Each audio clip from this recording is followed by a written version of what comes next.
যে তেল ঢালতেছি, কতটুকু লাগবো বইলো। হ্যাঁ আচ্ছা ঠিক আছে, পেঁয়াজ দিয়ে দিলাম, নাড়া দিয়ে দিলাম। ঠিক আছে, একটু লাল হোক। ঠিক আছে, এখন একে একে করে সব মশলা দিয়ে দেবো।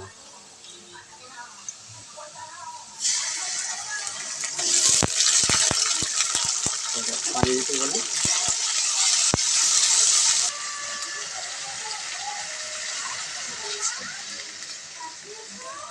মশলা আরো অ্যাড করতেছি।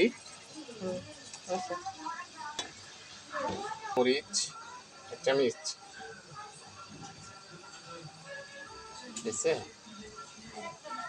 দিলাম।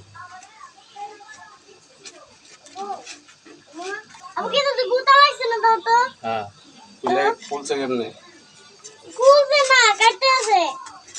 হবে হবে না, আর দিব। এটা একটু সাইড হয়েছে।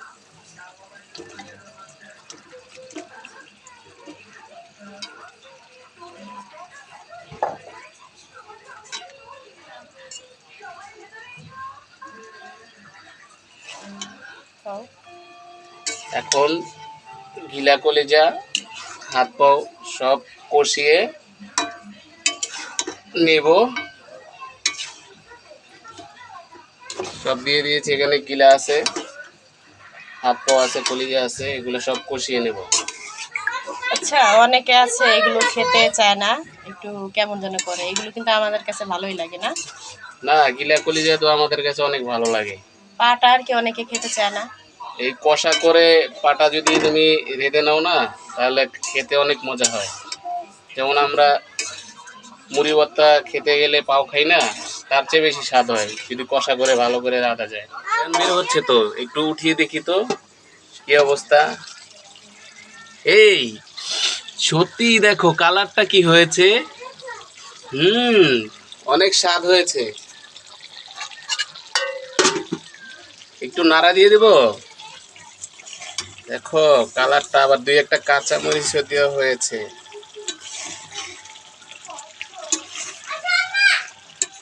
খেতে সেই স্বাদ হবে, কালারটা অসম। আচ্ছা, এখন বড়াগুলো ভেজে নেই, গরম ভাত দিয়ে খেতে ভালোই লাগবে। হ্যাঁ, ভাতের সাথে আমার তো বড়া খুবই প্রিয়। গরম ভাতের সাথে 2টা বড়া হলে খেতে খুবই মজা লাগবে। তো বড়াগুলো লাল লাল করে ভেজে দেব।